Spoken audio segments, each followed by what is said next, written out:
সকালবেলায় সারামণির কথা দিছিলাম যে আজকে ঘুরতে নিয়ে যাবো, কিন্তু বিকেলের টাইমে মনে করেন যে যখন ঘুরতে যাবো সন্ধ্যা, তখন এই যে ঝড় শুরু হইলো আর এই যে বৃষ্টি শুরু হলো, তাই দেখেন আমার মেয়ে মন খারাপ করে এখানে দাঁড়িয়ে রয়েছে কোনার মধ্যে।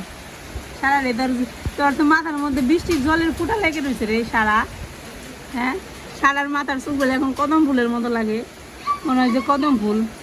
দেখি দেখি দেখি দেখি, এই বুকা মেয়ে, এখন ঝড় বৃষ্টি আইছে, এটা কি আমাদের দোষ? তাও মন খারাপ করে এখানে দাঁড়ায় রয়েছ। কালকে নিয়ে যাবো নে, আজকে ঝড় বৃষ্টি আছে, সমস্যা কি? কালকে নিয়ে যাবো নে, কালকে তো নিয়ে যাবো। ওই ঈশান তো দিয়ে গেল, ঈশান তো মন খারাপ করে বসে রয়ে, মন খারাপ করে বসে রয়েছে এখানে। হ্যাঁ, দেখি এদিক তাকাও, কালকে নিয়ে যাবো বললাম তো। এ কি পাগল, যখন যেটা বলবো সেটাই করতে হবে, এটা খুব খারাপ অভ্যাস। কি অভ্যাস ত্যাগ কর।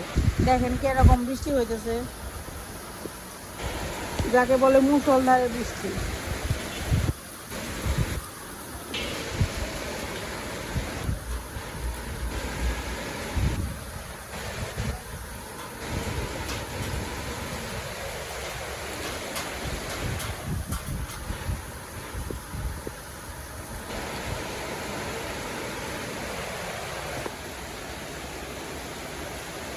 এখানে দুপুরবেলা দেখেছিলাম না, দুইটা নীল বলছিল, আজকে ঝড়ে নীল বল দুটা পড়ে গেছে, সম্ভবত বাইরে পড়ে গেছে।